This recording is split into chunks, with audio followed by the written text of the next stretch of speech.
Before we dive into the story, drop a comment below and tell us where you're watching from. Enjoy the story. The phone's shrill ring pierced the quiet 2 a.m. darkness. James Parker bolted upright, heart racing. Late calls never brought good news for an FBI agent. His hand fumbled for the bedside lamp, casting a warm glow across framed photos of his daughter, Emily's gap-toothed smile. "Hello," he answered, voice gravelly with sleep. "Mr. Parker? It's Mrs. Winters from next door. I'm sorry to call so late, but I'm watching Emily's cat while she's away and, well, there's a message on your answering machine. Emily called. She keeps asking when she can come home." James glanced at the calendar, confusion washing over him. Emily's month-long visit with her biological mother wasn't supposed to end until next week. "Did she sound upset?" he asked, already pulling on jeans. "She just sounded small." Sleep vanished instantly. "Thank you for letting me know." After a quick call to the bus station, James confirmed what his paternal instinct already suspected. Emily was scheduled to return tomorrow, not next week. How had he gotten the dates wrong? The following afternoon, James paced the bus terminal, checking his watch every 30 seconds. When the silver Greyhound finally pulled into Bay 3, he scanned each disembarking passenger with trained eyes. Last off was 9-year-old Emily, clutching Mr. Whiskers, the stuffed rabbit she'd owned since infancy, like a shield against her chest. Her blonde ponytail had lost its usual bounce and dark circles shadowed her eyes. "Emmy," James called, rushing forward. Emily looked up, her face brightening momentarily before falling into an expression he'd never seen before. Caution. "Hi, Dad," she whispered as he knelt to hug her. She didn't hug back. The drive home was filled with unanswered questions.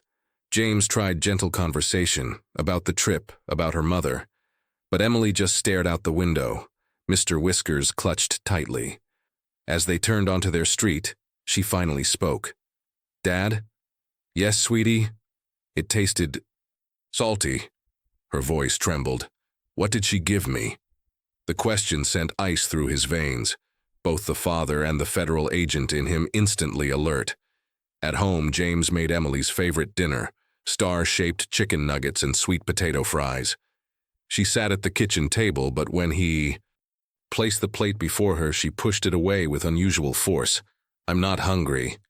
You haven't eaten since breakfast on the bus. Just a few bites?" She shook her head, eyes downcast. James noticed she was wearing the same clothes from yesterday. "Let's unpack your suitcase and get you into fresh clothes, okay?" When he reached for the small purple suitcase, Emily screamed, "Don't touch it!" Her sudden intensity froze him in place. Okay," he soothed, hands raised. "You can unpack later." That night, after Emily finally fell asleep, James quietly opened the suitcase. Beneath the hastily folded clothes, he found her favorite dress, the one with sunflowers, stained and hidden at the bottom.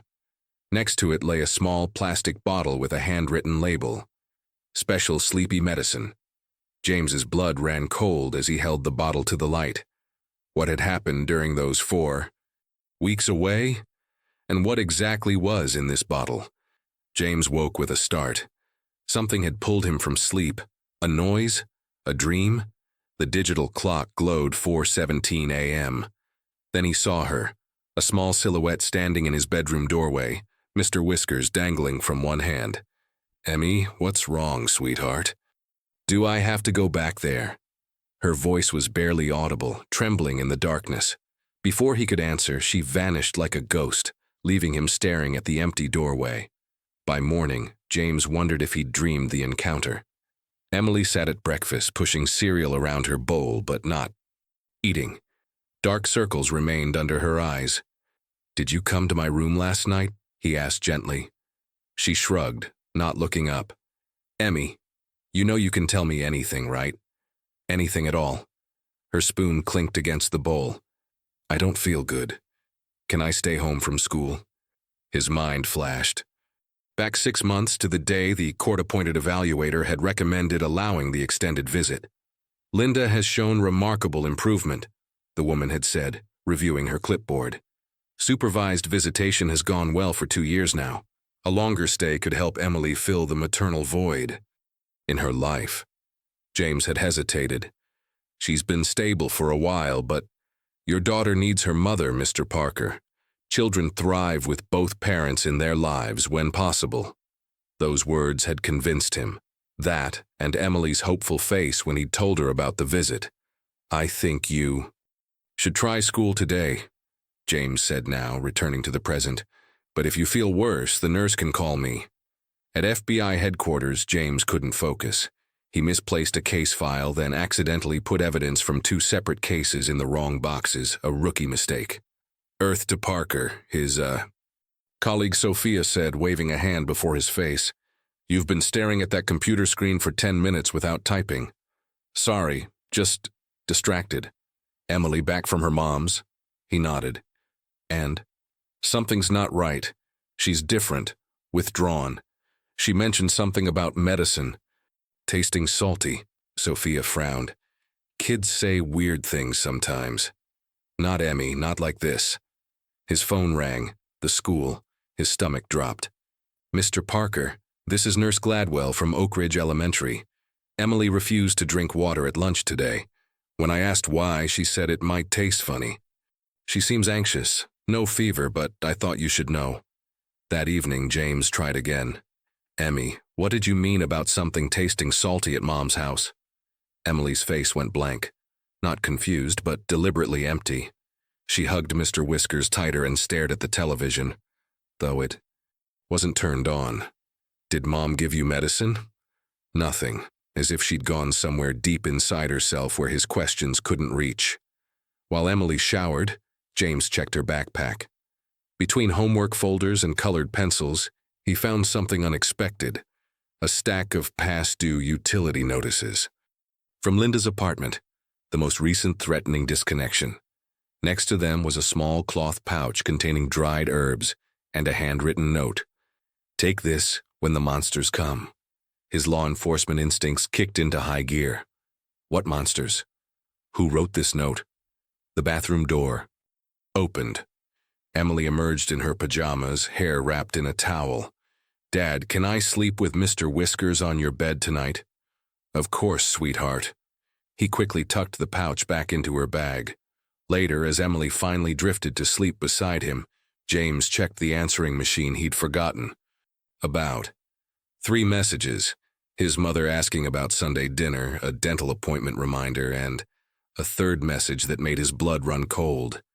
A barely audible voice whispered, James, they're watching me. Do they know about the medicine? Don't let them take her again. It was Linda, and she sounded terrified. She thought the mailman was stealing her memories. James nearly dropped his FBI badge as Mrs. Robinson, Linda's elderly neighbor, made this disturbing statement. He'd come to the neighborhood under the pretext of a routine follow-up, keeping his real concerns carefully hidden, behind professional courtesy. I'm sorry? James asked, struggling to maintain his composure. Mrs. Robinson adjusted her thick glasses, the morning sun highlighting the deep lines of concern etched into her face. Your ex-wife. She started putting her mail in the freezer because she thought the mailman was taking her memories through the envelopes. Found out when I helped her look for an electric bill. James surveyed the street as Mrs. Robinson spoke. What had once been a working-class neighborhood with pride had fallen on hard times. Boarded storefronts lined the main street. A faded sign on an abandoned clinic read, Budget Cuts Force Closure. The community playground featured broken swings and graffiti-covered benches. When did you first notice these unusual behaviors? James kept his voice neutral. Maybe 6 months ago? She'd always been a bit jumpy since her troubles. But this was different. Mrs. Robinson lowered her voice. Found her wandering at 2 a.m. in her bathrobe last month. She was convinced someone had replaced all the sugar with salt. Wouldn't go home until I checked her kitchen myself. The words sent a chill through James. Salt. Emily's words echoed. In his mind, it tasted salty. Mrs. Robinson led him into her tidy kitchen and slid open a drawer. Inside were neatly stacked canned goods and non-perishables. Been setting these aside for Linda. Last time I checked her place, that refrigerator had nothing but condiments and boxes of salt. She shook her head sadly. I tried calling social services, but they're so backed up they said she wasn't priority status, whatever that means. Back home, Dr. Martin, Emily's pediatrician, completed his examination with a reassuring smile. Physically, she's fine, normal weight, no signs of illness. But he lowered his voice, glancing toward the waiting room where Emily sat with a coloring book. I'm concerned about her emotional state. Has she said anything more about this medicine? James shook his head. She shuts down when I ask directly. I'm recommending Dr. Sarah Chen. She's a child therapist who specializes in trauma-informed care. Emily might find it easier to communicate through art or play than direct questioning. 2 days later, Emily sat cross-legged on a colorful rug in Dr. Chen's office, surrounded by drawing materials. James watched through a one-way window as his daughter carefully selected colored pencils. Can you draw how you felt at your mom's house? Dr. Chen asked gently. Emily nodded, her small hands working intently. Slowly, a picture emerged. A confused-looking woman surrounded by bottles and plants. Around a child's bed, she had drawn salt, shakers forming a protective circle. In the corner, a dark smudge hovered ominously. What's this dark part? Dr. Chen pointed. The monsters, Emily whispered. They come when you sleep. Mom said the salt keeps them away. After the session, Dr. Chen cautioned James against pushing too hard for information. Children process difficult experiences differently than adults. Direct questioning might cause her to retreat further or create false memories to please you. Let her share at her own pace. That night, as James tucked Emily in, she asked if they had any salt. In the kitchen. Why? Sweetheart? Just wondering. Her eyes darted to the closet, then back to James. Dad, is Mom sick again? Before he could answer, Emily rolled over, effectively ending the conversation. Later, checking through Emily's belongings once more, James made a chilling discovery. Hidden inside her teddy bear was a Ziploc bag containing Linda's prescription bottles, antipsychotics and mood stabilizers. All were full and untouched, some dated months ago. The phone rang, startling him. It was Sophia from work. James, I ran that background check you asked for. Linda hasn't refilled her prescriptions in over 4 months. And there's something else. She's been calling mental health crisis lines repeatedly, always hanging up before completing intake. James stared at the bottles in his hand, a sick feeling growing in his stomach. If Linda hadn't been taking her medication for months, what exactly had Emily witnessed during her stay? Maybe it was just herbal tea? James looked up from the preliminary lab report Sophia had slipped him. She leaned against his desk, arms crossed, voice lowered to avoid office gossip.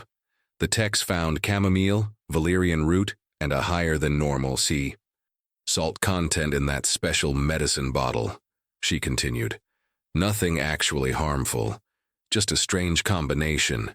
Could have been a homemade sleep remedy gone wrong. Relief washed over James like a wave.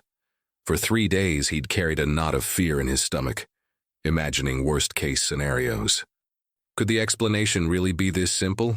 A badly made herbal tea. You're sure there was nothing else? He pressed. Just herbs and salt. Weird, but not dangerous. Sophia squeezed his shoulder. Maybe it's time to breathe, James. That evening, Emily asked to help make dinner. The first time. She'd shown interest in anything beyond her stuffed rabbit since returning. As they chopped vegetables side by side, James noticed her shoulders relaxing, her movements becoming more like the energetic child he knew. Dad, can I go to Hannah's birthday party on Saturday? She asked, carefully. Cutting a carrot. Of course, Emmy. James couldn't help smiling. This was progress, wanting to see friends again. The following morning, Emily ate a full breakfast and laughed at a joke on the cereal box. At school pickup, her teacher reported she'd participated in class discussions and played at recess instead of sitting alone. James began to think the worst was behind them. The next day, while Emily was at her therapy session, James visited Evergreen Natural Health, the small supplement store where Linda had been shopping according to her bank statements. A handwritten sign in the window warned, "Medicare no longer accepted here." Another victim of healthcare budget cuts. Inside, the middle-aged owner recognized Linda's photo immediately. Oh yes, she came in weekly, always looking for herbs to help with sleep and memory. He lowered his voice. Between us, she seemed confused at times, would buy the same items twice, sometimes 3 times in a week, never remembering she'd already been in. Did she ever mention making tea for her daughter? James asked. The owner's brow furrowed. She talked about an old family recipe, something her grandmother taught her, said it protected against night terrors. I sold her harmless stuff, chamomile, valerian, lavender. He hesitated, but last few visits she seemed more disoriented. Once wandered out without paying. Another time, paid twice for the same item. James thanked him and left, feeling cautiously optimistic. The salty medicine seemed to be nothing more than a poorly made herbal sleep tea. Strange, but not sinister. Linda's behavior was concerning, but at least Emily hadn't been in any real danger. That night, Emily even initiated a hug before bedtime, the first since coming home. "Night, Dad," she whispered against his shirt. "Night, Emmy Bear." He kissed the top of her head, heart swelling. As James prepared for bed himself, feeling lighter than he had in days, the phone rang. The caller ID showed Linda's probation officer. "Mr. Parker, I'm trying to reach Linda Matthews. She missed her scheduled check-in today, and her home number isn't answering." James frowned. "I haven't spoken with her since Emily returned. If you hear from her, please have her call me immediately. Missing appointments violates her supervision terms." Troubled, James called Linda's sister Valerie, whom he hadn't spoken to in years. "James?" Valerie sounded surprised. "Is everything okay with Emily?" "Emily's fine. I'm actually calling about Linda. Have you spoken with her recently?" Silence stretched across the line before Valerie sighed heavily. "Linda's been different lately, having strange memory lapses. Personality changes. Last Christmas, she wrapped the same present 15 times and couldn't remember doing it." Her voice cracked. "I tried getting her to see someone, but she got paranoid, accused me of trying to have her committed again." James's momentary relief evaporated. "Why didn't you tell me before Emily's visit?" Linda seemed better. She was taking those memory supplements, following a routine. "I thought—" Valerie trailed off. "I should have said something. I'm sorry." Just as James was about to respond, his call waiting beeped. Unknown number. "I need to take this. We'll talk more later," he told Valerie before switching calls. "Mr. Parker?" An unfamiliar voice. "This is Mercy Hospital Emergency Department. We have a Linda Matthews here. She was found disoriented at the bus station in her nightgown. She's unable to remember her address but keeps asking for Emily and showing us a school photo. Our records show you as her emergency contact." James closed his eyes, his brief sense of victory crumbling. "I'll be right there." "Sometimes my brain gets full of bees," Linda whispered, her fingers plucking nervously at the thin hospital blanket. Monitoring equipment beeped steadily in the background. James sat beside her bed, unsure how to respond. The Linda before him was a shadow of the woman he'd once known, thinner, with premature gray streaking her dark hair. Her eyes were the most troubling change, constantly darting around the room as if tracking invisible movements. "Bees?" he repeated gently. "They buzz and buzz until I can't hear my own thoughts." For a moment, clarity shone in her expression. "James, how is Emily? Is she safe?" "She's with my mother tonight. She's okay, Linda." Relief washed over Linda's face, followed immediately by confusion. She squinted at James. "Dad, are you taking me home from school now?" Her voice had changed, higher-pitched and childlike. James felt a chill run through him. "Linda, it's James, Emily's father." Linda blinked rapidly, recognition slowly returning. Tears filled her eyes. I'm sorry, it happens more now. The forgetting. During this moment of lucidity, she clutched his hand. The tea.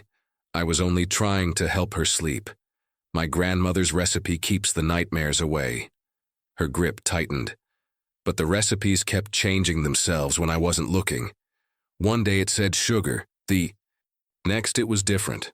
I couldn't trust the words anymore. A neurologist appeared in the doorway, Dr. Powell according to his badge.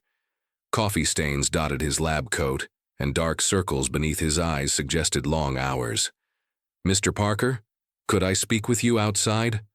In the hallway, Dr. Powell didn't waste time on pleasantries. We'd like to run some cognitive tests and brain scans. Your ex-wife's symptoms suggest neurological involvement beyond her documented psychiatric history. Meaning? We've been seeing more cases like this since the community mental health center closed, he explained, rubbing his eyes tiredly. People who needed consistent monitoring falling through the cracks, small issues becoming catastrophic. Later that afternoon, Dr. Chen made a breakthrough with Emily during their therapy session. I wasn't scared of Mom, Emily explained while arranging dolls. The play therapy room. I was scared for Mom. Sometimes she turned into a different person. Different how? Dr. Chen asked. Emily positioned an adult doll standing by a child doll's bed. Sometimes she'd forget my name, or she'd make breakfast 3 times in one morning, or she'd put salt in Cao. Everything because she said it kept the monsters away. After Emily's session, James drove to Linda's apartment complex. The stairwell smelled of mildew and graffiti marked the walls. 2 residents huddled at the entrance, smoking and eyeing him suspiciously as he used the key Linda's nurse had. Found among her possessions. The apartment told its own story. Unwashed dishes piled in the sink. Expired food filled the refrigerator. 15 unopened past-due medical bills sat stacked neatly by the door, each envelope unopened but precisely arranged. Her calendar on the wall revealed a methodical system that had gradually descended into chaos. January entries were neatly printed. Take pills 8 a.m., doctor appointment 2 p.m., call Emily 6 p.m. By April, the same reminders appeared multiple times daily. Take pills, written and crossed out, then rewritten again on the same day. Call. Emily appeared dozens of times, most entries not crossed out. In the bedroom, James found a journal where Linda had documented her own symptoms until the handwriting became unintelligible scrawl. The early entries were disturbing in their clarity. Forgot my address today. Took 3 tries to remember how to get home. Put salt instead of sugar in my coffee twice this week. Woke up in the living room. Don't remember getting there. The final legible entry. If my mind goes before Emily's visit, how will I take care of her? The kitchen cabinets contained dozens of identical grocery lists and 15 containers of salt. Some opened, some still sealed. As James stood processing what he was seeing, the lights suddenly flickered and went out. The apartment plunged into darkness. In the dim emergency lighting from the hallway, James spotted a final notice taped to the refrigerator. Electricity disconnection, past due 90 days. The pieces began falling into place. This wasn't just a woman who'd stopped taking her medication. This was someone whose mind was failing her in a far more fundamental way, who had tried to care for a child while barely able to care for herself. And Emily had witnessed it all. His phone vibrated with a text from his mother. Emily woke up crying about salty monsters. Come home soon. Your ex-wife's brain is shrinking and nobody noticed. Dr. Powell's blunt assessment hit James like a physical blow. They stood in the hospital corridor, reviewing brain scans displayed on a tablet. The images showed Linda's brain with distinctive patterns of atrophy that shouldn't be present in a woman barely 40 years old. We're seeing signs consistent with frontotemporal dementia, an uncommon form that can begin in the 30s or 40s, Dr. Powell explained. It often presents initially as psychiatric symptoms, which is why it might have been missed, especially given her history. Are you saying all this time it wasn't? James couldn't finish the sentence. Mental illness? No, not entirely. She likely has a neurodegenerative condition that was misdiagnosed or developed alongside her documented conditions. Dr. Powell's expression softened slightly. This would explain the memory issues, confusion, poor judgment, and personality changes. Before James could process this information, a stern voice called his name. He turned to see Marjorie Winters, a Child Protective Services caseworker he recognized from previous court proceedings regarding Linda's supervised visitation. "Agent Parker, I need to speak with you regarding your daughter." In a small consultation room, Marjorie didn't mince words. "You allowed your daughter to stay with a woman clearly experiencing serious cognitive decline. What were you thinking?" "The court approved the visit," James defended himself. "The evaluator said Linda had shown remarkable improvement." "You're an FBI agent. How did you miss the signs?" Marjorie's pen scratched judgmentally against her notepad. "Ms. Matthews hasn't refilled her prescriptions in months. Her utilities were being shut off. Neighbors reported concerning behavior." James felt his professional and personal worlds colliding painfully. Back at FBI headquarters, his supervisor had delivered a similar message. "You're too close to this, Parker," Director Collins had warned. "Either step back completely or take personal leave. This can't become a bureau investigation just because it's your family." The only bright spot came from an unexpected source. Dr. Sarah Chen, Emily's therapist, had become an advocate for both father and daughter. Emily didn't just visit her mother, she became her caretaker, Dr. Chen explained during their consultation. "Children are remarkably adaptive. She likely developed routines to manage her mother's confusion, probably without even realizing how unusual the situation was." "Will she be okay?" James asked, the question that had been burning in his mind. Children are resilient, especially when they have a stable parent to help them process difficult experiences. "She's already showing signs of recovery in our sessions." Dr. Chen handed him a drawing. Emily had made a small figure holding the hand of a larger one, surrounded by a protective circle. "She's drawing you as her protector now. That's significant progress." That afternoon, James met with Linda's sister Valerie in the hospital cafeteria. The family resemblance was striking, though. Valerie's appearance was more put together, her hair neatly styled, clothes carefully pressed. "I thought she was just being difficult," Valerie admitted, stirring her untouched coffee. "When she became forgetful or paranoid, I assumed she was off her medication again. I distanced myself." Tears welled in her eyes. "My own sister was literally losing her mind, and I abandoned her." "We both missed it," James said gently. "The doctors are saying this has probably been developing for years. All those times we thought she was being manipulative or non-compliant." Valerie couldn't finish. Meanwhile, the hospital conducted more tests on Linda, who alternated between cooperation and paranoid resistance. During one of James's visits, a sympathetic nurse pulled him aside. "We see this all the time, people falling through the cracks until they're in crisis," she whispered. "Your ex-wife lost her health insurance when the factory where she worked closed down. Without coverage, she couldn't afford her medications or regular doctor visits." The preliminary test results confirmed Dr. Powell's suspicions.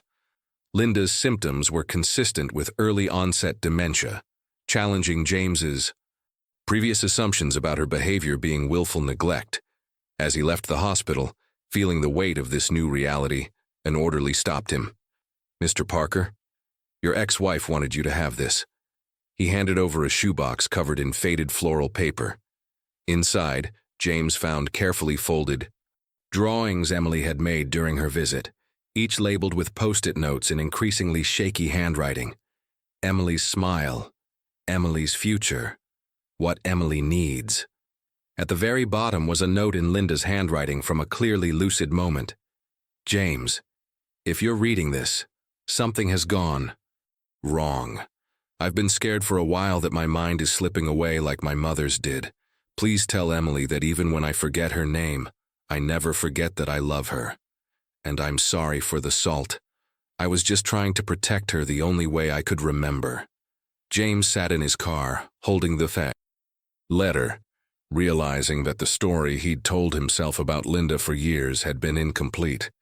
She hadn't been just a woman who'd chosen substances over her family. She had been someone fighting a losing battle against her own deteriorating brain. "I think I broke Mommy's brain," Emily's whispered. Confession in the middle of the night sent chills down James's spine. He'd been half asleep when his bedroom door creaked open and tiny footsteps approached his bed. "What do you mean, sweetheart?" he asked, sitting up and turning on the bedside lamp. Emily stood in her cloud-patterned pajamas, clutching Mr. Whiskers so tightly her knuckles were white. When I asked her questions, it made her head hurt. She would hold her head and cry. Emily's lower lip trembled. Then she'd forget who I was again. James gently pulled Emily onto his lap. "You didn't break Mom's brain. She has an illness. That makes it hard for her to remember things sometimes. It's not your fault. Promise?" "I promise." He smoothed her tangled hair. "Try to get some sleep now, okay?" But sleep eluded James long after Emily had returned to her room. The consequences of Linda's condition were becoming clearer as he pieced together what had happened during those 4 weeks. The next morning, he returned to Linda's neighborhood to speak with more neighbors. An elderly man described finding Linda standing at the bus stop in pouring rain for hours. "Told me she was waiting for the 42 bus to take her to work," he explained. "That route hasn't run in years, and the factory closed down long ago." A young mother from the apartment below Linda's mentioned hearing her pacing at all hours. "Sometimes she'd knock on my door at 3 a.m., asking if I'd seen the little girl. I'd tell her Emily was sleeping in her apartment, and she'd look so confused." Most troubling was the yellow eviction notice dated 3 weeks earlier, still hanging on Linda's apartment door. Inside, James discovered her medicine cabinet contained prescription bottles with conflicting instructions handwritten on them. Evidence of Linda's attempts to manage her own care as her memory failed. At home, Emily's behavior continued to reveal the psychological impact of what she'd experienced. "I should have taken better care of Mommy," she told James while pushing her dinner around her plate. "When she got confused, I tried to help her remember things, but that just made her cry more." "That was a big responsibility for someone your age," James said carefully. "Adults are supposed to take care of children, not the other way around." Emily's eyes filled with tears. But there wasn't anybody else. At the hospital, James met with a social worker whose oversized caseload was evident in her weary expression and coffee-stained blouse. "Unfortunately, Ms. Matthews's situation isn't unusual," she explained, flipping through a thick file. "We see it frequently, patients without adequate insurance or family support struggling until they reach a crisis point." "What happens to her now?" James asked. "That depends. Her current insurance will only cover another 3 days of hospitalization. After that," the social worker trailed off, her silence more telling than words. That evening, Emily refused dinner entirely, claiming, "Everything tasted like the medicine." James realized the psychological impact ran deeper than he'd initially thought. Food had become associated with Linda's confused attempts at caregiving. "Just try a little bit," he encouraged. "I can't," Emily whispered. "It makes my throat feel tight." Desperate for answers, James crossed a professional boundary he'd promised himself he wouldn't. He used his FBI credentials to access Linda's complete medical history. The records revealed a pattern of canceled appointments, missed follow-ups, and untreated symptoms going back years. Notes from her: last seen physician included. Patient shows concerning cognitive changes. Recommended neurological workup, followed by patient no-show for follow-up appointment. Most revealing was a neurologist's note from 3 years earlier. Patient's symptoms warrant further investigation. Family history of early-onset dementia noted. Urgent follow-up recommended. But there was no record of that follow-up ever occurring. Late that night, after checking on a sleeping Emily, James discovered a collection of unopened letters from Linda to Emily hidden in Mr. Whiskers' secret pocket. The envelopes, addressed in increasingly shaky handwriting, were arranged by date. James carefully opened the most recent one. Inside were only salt packets and a note written in uneven block letters. to keep the monsters away from my baby. The next morning, Emily's school nurse called. Mr. Parker, Emily refused her inhaler for her asthma today. She said she doesn't want any more medicine. Given her history of respiratory issues, I'm concerned. James felt the walls closing in. Linda's illness had created ripples affecting Emily in ways he was only beginning to understand. His daughter was now afraid of the very medications she needed to stay healthy. As he drove to the school to pick up Emily, his phone rang. Dr. Powell's name flashed on the screen. We've completed the full workup on Linda, the neurologist said without preamble. The results confirm our initial suspicion of frontotemporal dementia, likely inherited. There's something else you should know. We found residual traces of an unusual combination of herbs in her system. Nothing harmful, but consistent with someone self-medicating with traditional remedies. The tea she was making, James murmured. Exactly. In her confused state, she was likely mixing ingredients incorrectly, including salt in place of sugar.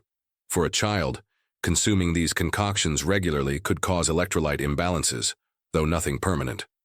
James thanked the doctor and hung up, a new understanding dawning. Linda hadn't been trying to harm Emily. In her deteriorating mind, she'd been desperately trying to care for her the only way she remembered how. The real monster wasn't Linda. It was the disease eating away at her brain, and the system that had failed to catch it before it reached this point. I want to see, Mommy. Emily's quiet declaration over breakfast caught James completely off guard. For days, she'd barely mentioned Linda, as if trying to erase the memories of her stay. Are you sure? He asked, setting down his coffee mug. You don't have to if you're not ready. Emily nodded, her small jaw set. With determination. Dr. Chen said it might help the scared feelings go away if I see that Mom is okay now. That afternoon, they stood outside Linda's hospital room. James knelt to Emily's level. Remember what we talked about? Mom might be confused. She might not recognize us right away. Emily whispered. Her brain has bees. Inside, Linda sat by the window, hair neatly combed, the hospital staff's doing. When she turned and saw them, something remarkable happened. Her eyes cleared, recognition dawning like sunrise. Emily? Her voice cracked. James. Emily approached. Cautiously, still clutching Mr. Whiskers. Hi, Mom.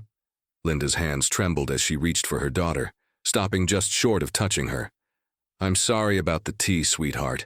I thought it would help with the nightmares. It's okay, Emily said, her voice stronger than James had expected. Dr. Chen says you have a sickness that makes you forget things. Linda nodded, tears spilling down her cheeks. I've been feeling wrong for years, but I was afraid if I told anyone they wouldn't let me see you. James watched, amazed, as Emily instinctively simplified her language when Linda "you." Eyes began to cloud with confusion. This is Mr. Whiskers, she said clearly, holding up the stuffed rabbit. You gave him to me when I was a baby. Linda smiled, momentarily anchored by this concrete detail. He was in a toy store window. His ears were crooked. I thought he was perfect. James's perspective shifted profoundly in that moment. For years, he'd seen Linda as willfully negligent, choosing substances over her family. Now he recognized her as another victim of an insidious disease, an inadequate healthcare system, and circumstances beyond her control. Dr. Mendez, a neuropsychologist, met with them afterward. Linda's condition causes executive function impairment. She mixes up procedures and substances, which explains the salty medicine. She was following an old family recipe, James realized, but substituting ingredients without knowing it. Exactly, she likely used salt instead of sugar, mixed in the wrong herbs. Her intentions were protective, even loving. Her execution was impaired by her disease. As they left the hospital, Emily reached for James's hand. Dad, is Mom going to get better? James hesitated, torn between comfort and honesty. The doctors will help her, but this kind of sickness doesn't completely go away. They can make her more comfortable, and help the confusion happen less often. Emily nodded, processing this information with surprising maturity. Can we visit her again? If you want to. I do. Emily looked up at him, her eyes reflecting wisdom beyond her years. Even when she forgets who I am, I still remember who she is. On the drive home, James realized they had reached a turning point. Instead of seeing Linda as someone who had failed Emily, he now faced the challenge of advocating for her care rather than her punishment, a position that would put him at odds with official protocols and possibly even his career. The question was no longer what Linda had done, but what James would do now that he understood the truth. Your daughter has stopped breathing properly at night. The school nurse's call interrupted James's meeting with his supervisor. He gripped his phone tighter, heart racing. What do you mean? Emily's teacher noticed her wheezing during morning circle. When I checked her, her oxygen levels were lower than normal. Has she been taking her asthma medication regularly? James closed his eyes, remembering Emily's recent refusal to use her inhaler. She's been resistant lately. She needs to use it, Mr. Parker. Asthma isn't something we can ignore. After hanging up, James found his supervisor watching him with concern. Family emergency? Director Collins asked. Emily's asthma is acting up. Parker, we need to talk. The director closed his office door. Either step back from this situation with your ex-wife or take leave. You can't keep using bureau resources for personal matters. I'm not. The database searches, the evidence analysis on that? Medicine? Director Collins shook his head. I understand your concern for your daughter, but there are proper channels. At the hospital, the challenges multiplied. Linda's nurse reported she had begun mixing up her meals with her medication.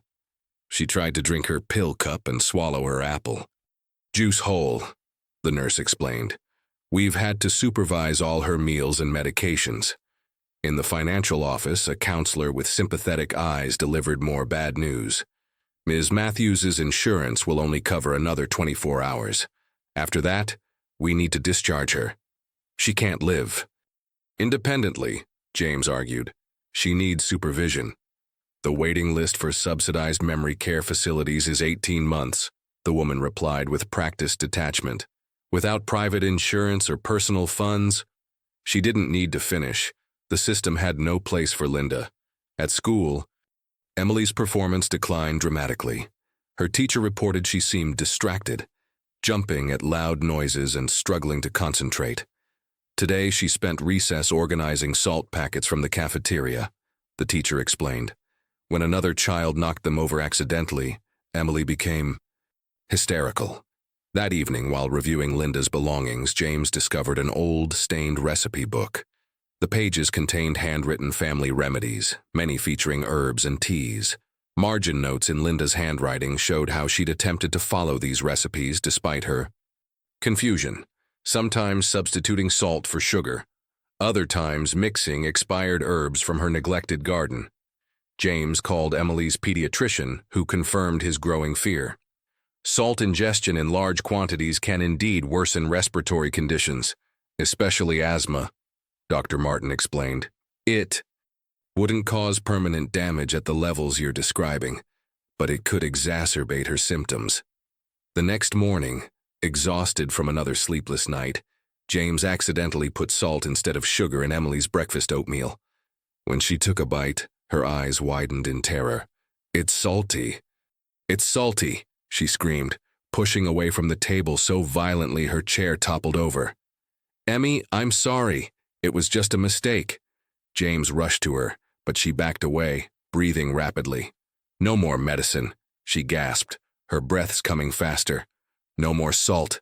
Her wheezing intensified as panic triggered her asthma. Within minutes, her lips took on a bluish tint as she struggled for air. Emmy, where's your inhaler? James searched frantically. Emily shook her head, still backing away. Don't want it. You need it, sweetie. Please. But Emily's fear of medicine had become so profound that she refused even as her breathing grew more labored. James had no choice but to call 911. As the ambulance arrived, the paramedic asked, Has she been taking her medication regularly? James had to admit the truth. No, she's developed a fear of medication after a complicated situation with her mother. The paramedic nodded without judgment as they loaded Emily into the ambulance. We see this sometimes with kids. Psychological factors can make asthma much worse. Watching his daughter being placed on oxygen, James faced the brutal reality that the fallout from Linda's condition now threatened Emily's physical health too. The stakes had never been higher, and solutions had never seemed more out of reach. "Sir," the paramedic said gently, "we need to know exactly what happened to trigger this attack." James took a deep breath. "It's a long story, but I think it's time everyone heard it from the beginning. We're discharging your ex-wife tomorrow. Does she have somewhere safe to go?" The hospital administrator's question felt like a cruel joke as James sat in the pediatric ward, watching Emily sleep. The oxygen mask made her look smaller, more vulnerable than her 9 years. "No," he answered honestly. "She can't live independently." "I understand this is difficult," the administrator replied, not unkindly, "but her insurance coverage has run out. We need the bed." James felt the walls closing in. Despite Linda requiring ongoing specialized care, the system had no place for her. Meanwhile, Emily had been stabilized but would need to continue her asthma treatments she now feared because of their association with the salty medicine. Back home the next day, Emily withdrew again, creating a fort in her closet where she hid with Mr. Whiskers and her stuffed animals. She refused to enter the kitchen, asking James to bring her meals to the living room. "Emmy, you can't keep avoiding the kitchen," he said gently. "What if there's salt in the food again?" she whispered, eyes wide. "That was just an accident. I promised to be more careful." But the trust that James had always taken for granted had been fractured. His daughter, who once saw him as invincible, now looked at him with uncertainty. At work, Director Collins called James into his office again. "Your performance reviews have dropped, Parker. You've been distracted, missing deadlines." His tone softened. "Your child is in distress. You're spending your savings on someone who lost custody years ago, and you're clearly exhausted. Something has to give." James knew he was right. The carefully balanced life he'd built was collapsing. His refrigerator contained only takeout containers. Bills piled up on his counter as he prioritized Linda's needs over his own. The situation deteriorated further when James took Emily to visit Linda before her discharge. Linda, disoriented after a medication change, didn't recognize them. "Who are you people? Where's my mother?" she demanded, becoming agitated. "Mom, it's me, Emily," her daughter tried, voice trembling. Linda's confusion quickly turned to anger. "You're not Emily. Emily's just a little girl." Her voice rose. "You're trying to trick me. You want to steal her from me." Emily backed away, terror on her face as nurses rushed in to calm Linda. In the hallway, Emily had a panic attack, refusing to leave the car when they got home. "She looked at me like I was a stranger," she sobbed. Financial realities made specialized care for Linda seem impossible. The cheapest suitable facility cost more than James's monthly salary. Even selling his car wouldn't cover more than a few weeks of care. That night, Dr. Chen called after an emergency therapy session with Emily. "She's developed a significant fear response to anything resembling medicine, even food that tastes unusual," the therapist explained. "She asked me today if her brain would get full of bees too." "What do I tell her?" James asked, voice breaking. "The truth, adjusted for her age.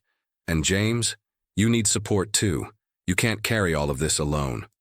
Later, as James sat at his kitchen table surrounded by medical bills, facility brochures, and past due notices, his phone rang. Unknown number. "Hello?" he answered wearily. "James, it's Valerie." Linda's sister sounded different, determined. "I've been researching options for Linda's care. There's a clinical trial for early-onset dementia patients at Riverside Medical Center. It includes residential treatment."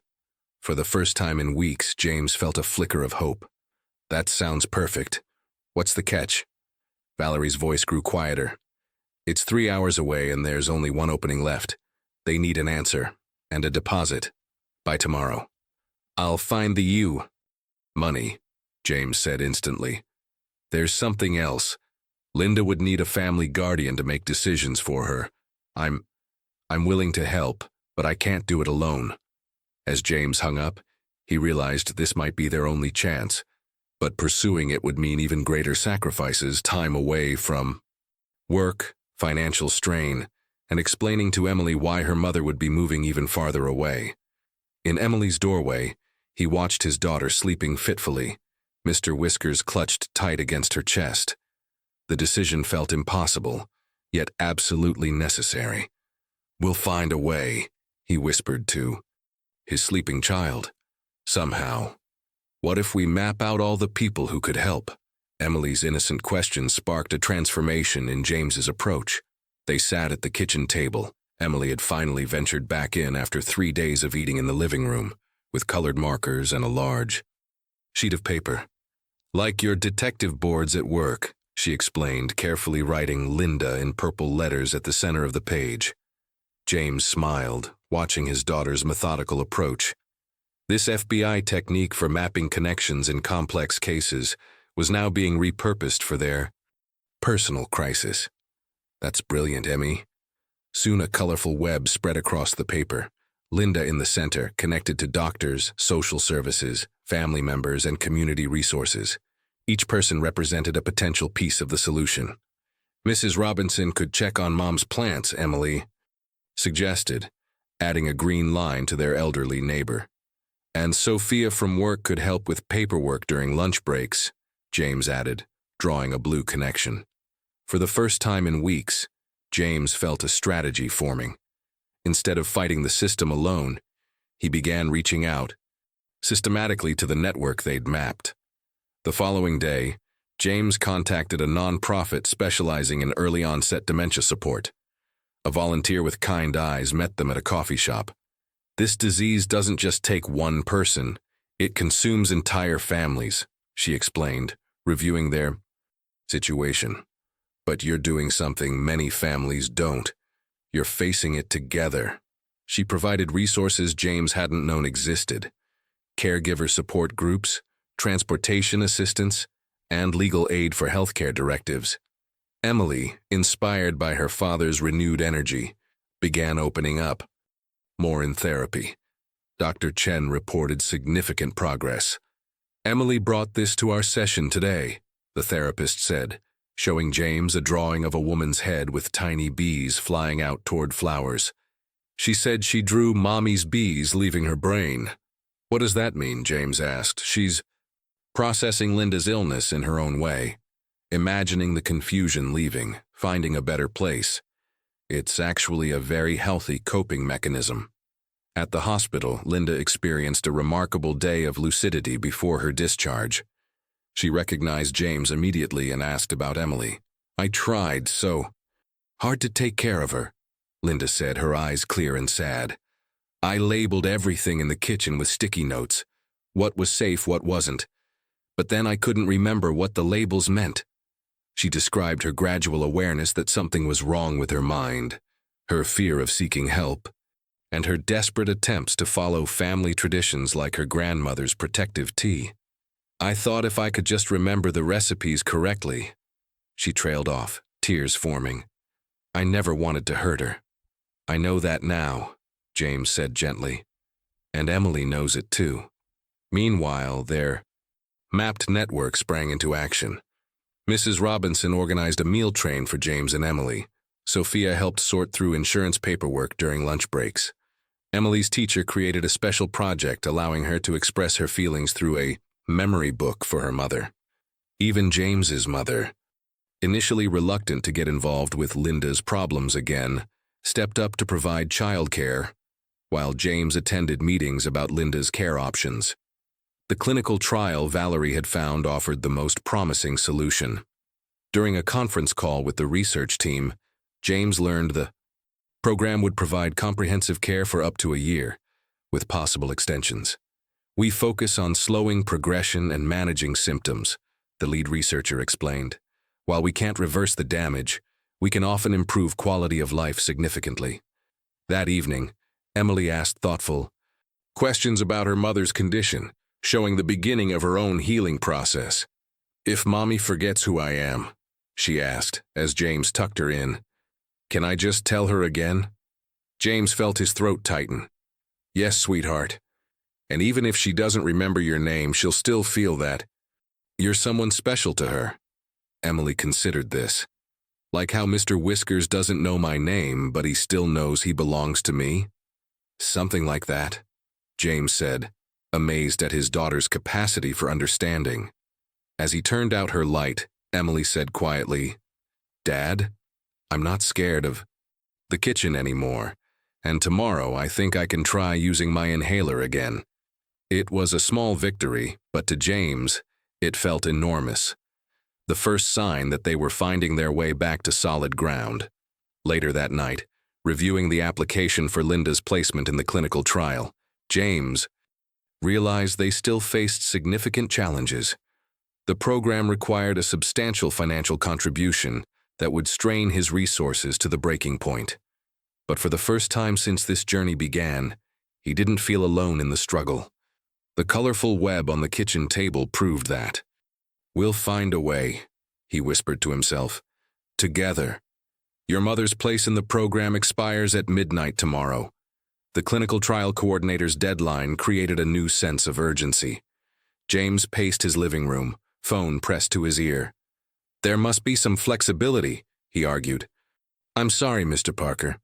We have a waiting list of 23 families. If you can't complete the paperwork and financial commitment by the deadline, we'll have to offer the spot to someone else." The hallway outside James's home office had transformed into a makeshift command center. Folders labeled medical records, insurance appeals, and legal options lined the wall. A calendar marked important deadlines in red. Time was running out. Linda remained in a short-term care facility, a temporary solution that would end in 5 days. James had already received 2 extensions, but the administrator had made it clear there wouldn't be a third. "We need that bed, Mr. Parker." Emily, meanwhile, worked on her own preparations. At the kitchen table, she carefully created cards with simple messages and photos. "This is us at the park, and this is your favorite flower," written in her neat third-grade handwriting. "For when Mom forgets things," she explained, laminating each card with clear tape. Dr. Chen said familiar pictures might help her remember. James watched his daughter with a mixture of pride and heartache. At 9 years old, she was developing a remarkable capacity for compassion. "That's very thoughtful, Emmy." "Will she be far away at the new place?" Emily asked, not looking up from her work. James hesitated. "Yes, about 3 hours by car, but we'll visit whenever we can."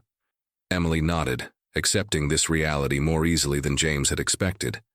"Maybe we can make her videos too, so she can see us even when we're not there." Later that day, Linda's doctors presented James and Valerie with a comprehensive diagnosis and care plan.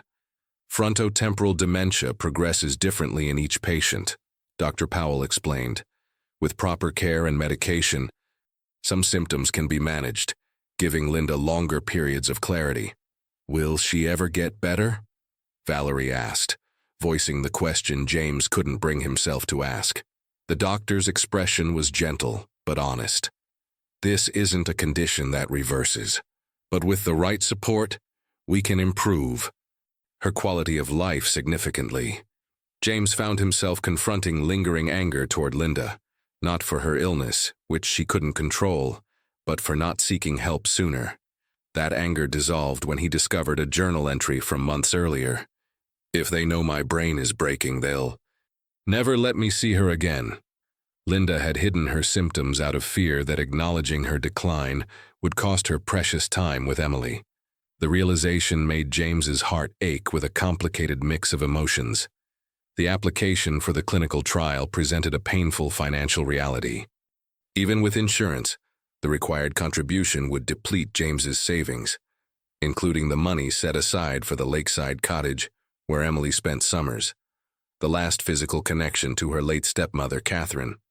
Catherine had loved that cottage. Before cancer took her 3 years earlier, She and Emily had painted the kitchen together and planted a garden of wildflowers that still bloomed each spring. It was their special place, full of memories James had promised to preserve. That evening, as James reviewed their finances at the kitchen table, Emily found him staring at photos of the cottage. "Are we going to sell our special place to help Mommy?" she asked quietly. James looked up, startled. "How did you know I was thinking about that?" Emily shrugged. "You keep looking at the cottage pictures and then at the money papers, and you get that wrinkle right here." She touched the space between his eyebrows. "Emmy, It's okay, Dad," she interrupted. "I was just wondering." As she turned to leave, James noticed something clutched in her small hand. Catherine's silver locket, the one with Emily's baby picture inside. It had been her stepmother's most treasured possession, given to Emily after Catherine's death. "What are you doing with Catherine's locket?" Emily looked down at it, her expression thoughtful beyond her years. "I was just thinking that if we have to sell the cottage, I should keep this extra safe, because it's the most important memory of James felt his throat tighten as the reality of their situation crystallized. The cottage represented more than a vacation home. It was Emily's connection to the mother who had raised her for 6 crucial years. Selling it meant sacrificing a piece of that history. Yet not selling it meant failing Linda, who needed specialized care that no other program seemed willing to provide. "Dad?" Emily's voice pulled him back to the present. "Are grown-ups allowed to cry sometimes?" "Yes, sweetheart," he said, voice breaking slightly. "Sometimes even grown-ups need to cry." "That's what I thought." She slipped her small hand into his. "Dr. Chen says it's okay to be sad about hard choices." As they stood together, the evening light casting long shadows across the kitchen, James realized the gathering storm of decisions couldn't be postponed any longer. By this time tomorrow, they would either have secured Linda's place in the program or lost their best chance at getting her the care she desperately needed. "Mom needs doctors more than we need a cottage." Emily's simple statement in the morning light left James speechless. They sat at the breakfast table, papers spread between them. Cottage listing documents on one side, clinical trial forms on the other. "Catherine would understand," Emily continued, stirring her cereal. "She always said people matter more than things." In the hospital's quiet room, Linda signed the voluntary treatment forms, her hand trembling, but determined. When James mentioned selling the cottage to fund her care, her eyes filled with recognition. "Catherine loved that place," she whispered. "Don't sacrifice it for me." But Emily's wisdom prevailed. That afternoon she placed her music box, a gift from Catherine, into a donation box. "Someone else can make happy memories with this now," she said softly. "We're keeping the important stuff here." She pointed to her heart. The sacrifice was made. The papers signed. Tomorrow would begin a new chapter for all of them. "I don't know who you are. Where's my mother?" Linda's frightened cry echoed through the hospital corridor during what should have been a final visit before her transfer. Her condition had worsened dramatically overnight, her lucid moments vanishing like morning mist. In the hospital parking lot, Emily refused to leave the car, tears streaming down her face. "She looked at me like I was a stranger," she sobbed, clutching Mr. Whiskers. Financial pressures mounted like storm clouds. James's credit card was declined at the pharmacy while picking up Emily's asthma medication. The cottage sold quickly, but for less than expected in the struggling market. A bureaucratic error threatened everything. Linda's paperwork had been mixed up with another patient's, potentially losing her spot in the program. Hours of frantic calls yielded no solutions.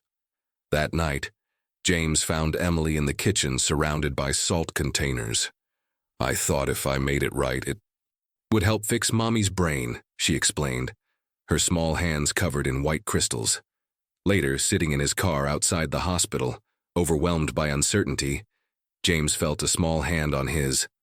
"It's going to be okay, Dad," Emily said softly. "We're doing our best. That's what families do." "When did you get so wise?" he asked, voice breaking. I learned from watching you, she replied, her faith in him unshaken despite everything. The darkness felt complete, but in Emily's unwavering trust, James found the strength to face one more day. Even when my mind forgets, my heart remembers you. The quote, carefully written in Emily's handwriting, decorated the first page of the memory book she'd created for her mother. Sunlight streamed through the windows of Linda's new room at Riverside Center, illuminating the colorful pages filled with photos, drawings, and simple notes. 3 months had passed since that darkest night outside the hospital.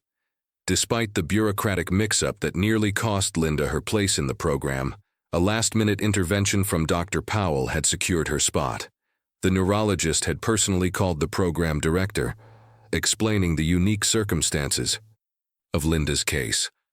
Now, on a bright Saturday morning, James and Emily made their monthly visit to the facility. The 3-hour drive had become a ritual, Emily packing her bag with new additions to the memory book, James preparing conversation topics that might spark Linda's recognition. The clinical trial had begun showing modest but meaningful results. Linda's confusion hadn't disappeared, but her agitation had lessened. On good days, she recognized Emily immediately. On difficult days, she still responded to the familiar photos and gentle reminders. "Look who's here to see you, Mom," James said as they entered her sunlit room. Linda looked up from her chair by the window, her expression momentarily blank before warming into a smile of recognition. "Emily," she said, opening her arms. "And James." Emily rushed forward for a hug, no longer hesitant or frightened. She had learned to navigate these waters with remarkable grace. "I brought new pictures for your book," Emily announced, pulling items from her backpack. "And Mrs. Robinson sent flowers from your old garden. They're still growing, even though nobody lives there anymore." As Emily shared her stories, James noticed a clarity in Linda's eyes that had been rare in recent months. "I'm sorry about the salt," Linda said unexpectedly, looking directly at Emily. James tensed, unsure how Emily would respond to this reference to the troubling past. But Emily simply nodded. "I know, Mom. Sometimes our brains play tricks on us." Linda reached out, touching Emily's cheek gently. "You've grown so much, not just taller, wiser." James watched their interaction with a full heart. The journey had transformed all of them. Emily now attended a support group for children with parents suffering from memory disorders, where she had found her voice helping others. "It's like their memories are puzzle pieces that get scattered," she had explained to a new child in the group. "We can help collect them." James himself had changed profoundly. His FBI work, once defined by clear categories of right and wrong, now reflected a deeper understanding of human complexity. Director Collins had noted the change, commenting that James showed increased empathy with victims and their families. The cottage was gone, but James and Emily had created a memory corner in their apartment with photos and small mementos. They had learned that memories lived in hearts, not places. As the visit drew to a close, Linda experienced one of her increasingly common moments of perfect clarity. "You've both sacrificed so much for me," she said, her eyes filled with tears. "That's what family does," Emily replied simply, echoing the words she had spoken during their darkest hour. On the drive home, Emily worked on a new page for the memory book. James glanced over to see her adding a photo of the 3 of them, taken by a nurse during today's visit. Beneath it, Emily carefully wrote, "Some families are built with love. Some are rebuilt with forgiveness. Ours is both." "That's beautiful, Emmy," James said, his voice thick with emotion. "Where did you learn that?" Emily smiled, looking out at the passing landscape. "I made it up, because it's true." As the miles passed, James reflected on their extraordinary journey. They had faced a terrible storm together and emerged not unscathed but unbroken. Linda would never fully recover, but she had found peace.